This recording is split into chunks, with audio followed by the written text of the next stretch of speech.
ariko sheri muri no mishaka uburyo wongera kuborosa kuko ndumva mu kanwa biri Gabo wanjye oya nuwanye kuri utekereza ndi kukubaza ndi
ariko sheri ndabona nawe kugenda ucika intege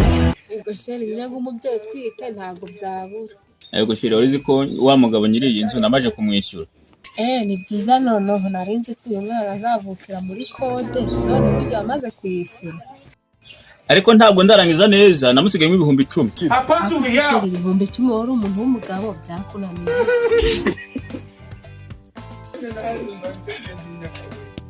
sheri soma ushaka kuri muvenye urengetse pe soma ko kunyuza gutwika ari bibi ariko sha nibyo koko kwa muganga cyagiye barabitubwiye Yego umubyeyi utwite ntiyemerewe kunywa inzoga reka nzaza nyinywera sha ndaza nyinywera ndabyibutse ariko sheri ziko ya sukari narindi kunywa muri iyi minsi yashize nibyo se koko yarashize Yego yarashize ntareba inyenda gushakira amavoka urubujyeho muri ino minsi kuko nta mafaranga ngewe mfite amavoka se ndingurube reka ye ubwo ayo magambo avuzwe nakekanwa naka kanya ariko sheri muri no minsi ushaka uburyo wongera kuborosa kuko ndumva mu kanwa biri Ega sheri nawe nuko utabubimenyera uzi ko korogate ubwo yashize ariko sheri ntacyo muri no minsi ndakurebera hari umuntu nagushyira udufaranga twanjye aragiye kutuma ariko ndanabona ni inzoga nawe yashize ubuse koko mana ndabaho gutera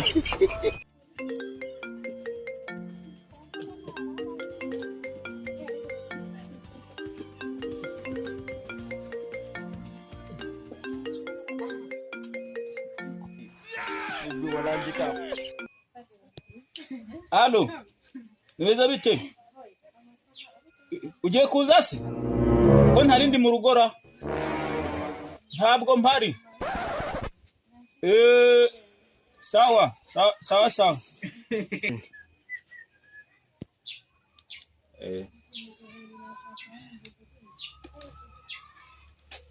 Nase mugabo wanjye ufite kiri kibazo uwo muntu ubeshye ngo ntago uri mu rugo kandi turi kumwe no kubera iki wa mugabo sinakubwiye ko twamusiga amafaranga ibihumbi 10 ubu ngubu agiye kuza ikimengiye kujyama nagera umubwire ko ndahari reka mbwire Satani ariko abagabo b'iyi minsi basigara abateka mitwe iwacu nta muntu wigeze yiyahuye iwanyu bariyahuye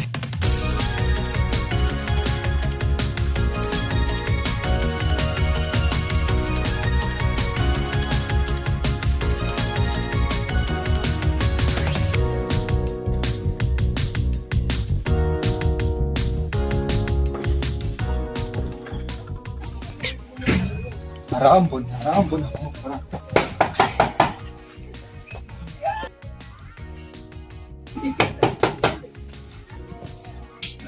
arambona yemwe abahari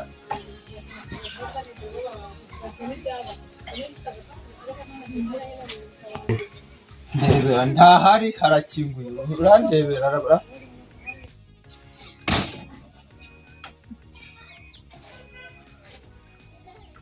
ariko nk'ubu ngubu ntawe uhari koko urandebera aho inzigugwa ideni koko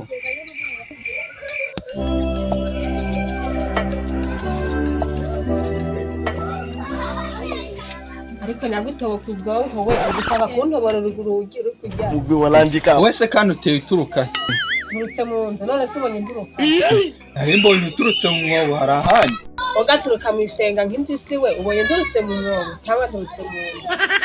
aha ibyo tubyihorere mugabo ndi gushaka hano ari hehe umugabo wanjye oya nuwanya kuri utekereza ndi kukubaza ndi kumbe uri gushaka papa yamusize mu cyaro da ariko wa mugore uzi ubona wuzuye mu bwoko akujyana uziremo kuko wuzuye nabyihorera ibyo tubyihorere umugabo wawe ari hehe kandi ndi gushaka umugabo wanjye naherutse ajya gutembera ahubwo ntabwo aragaruka nimba ntawe uhari ntarebere ko imbe ngiye genda nta kibazo naza ndavuga ko ari ukubishaka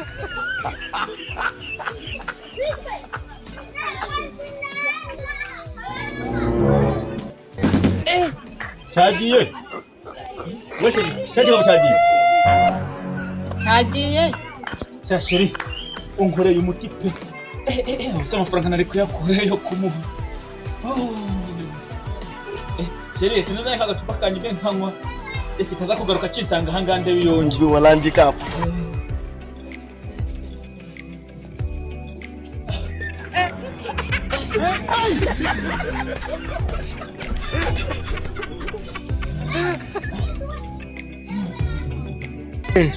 aha narumiwe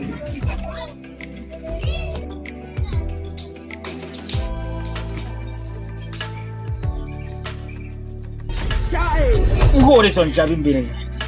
ayo kuzi he wowe koma ntinywera ku nzoga mu buryo bwiza